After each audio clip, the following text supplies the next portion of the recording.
बदलाव का मन बना लिया लोगों ने। 6 महीने की बात है, हरियाणा में आपकी सरकार आएगी, नौजवानों की सरकार आएगी, हरियाणा को आगे लेके जाने की सरकार आएगी।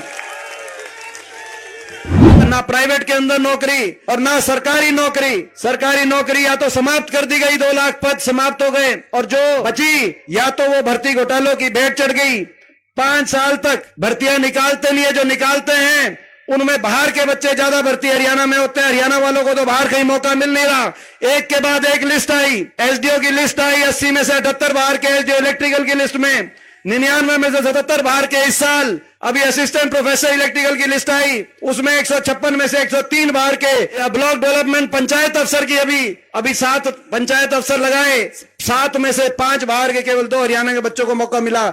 अच्छी पदों पे हरियाणा किसी बच्चे को अफसर मिलता नहीं। खर्ची पर्ची की बात करते हैं। खट्टर साहब से मैं पूछना चाहता हूं, वो कौन सा आरएसएस का कार्यालय है जहां से कौन सी वो पर्ची आती है जहां हरियाणा की लिस्टों में हरियाणा से ज्यादा बाहर के बच्चों को ना आप लगाने का काम कर रहे हो? खट्टर साहब, इसका जवाब आपको देना चाहिए। और उसके बाद आखिरी साल चुनाव के साथ ग्रुप डी निकाल देते हैं। ये जो इसकी कार्यशैली पिछली बार भी 2019 में निकाली ग्रुप डी, इस साल भी आखिर में इन पोस्टों पर राजनीति करने का काम करते हैं। हरियाणा के नौजवान को सबसे ज्यादा बेरोजगारी देने का काम करते हैं। आज कहीं नशे की बात आती है, कहीं डिप्रेशन में चला गया नौजवान, कहीं अपना घर बार छोड़कर सब कुछ बेचकर लोन लेकर बाहर की तरफ अपने भविष्य को खोज रहा है।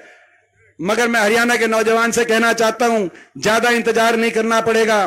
प्रदेश के कोने कोने में बदलाव का मन बना लिया लोगों ने। मैं आपको विश्वास दिलाना चाहता हूं, 6 महीने की बात है, हरियाणा में आपकी सरकार आएगी, नौजवानों की सरकार आएगी, हरियाणा को आगे लेके जाने की सरकार आएगी।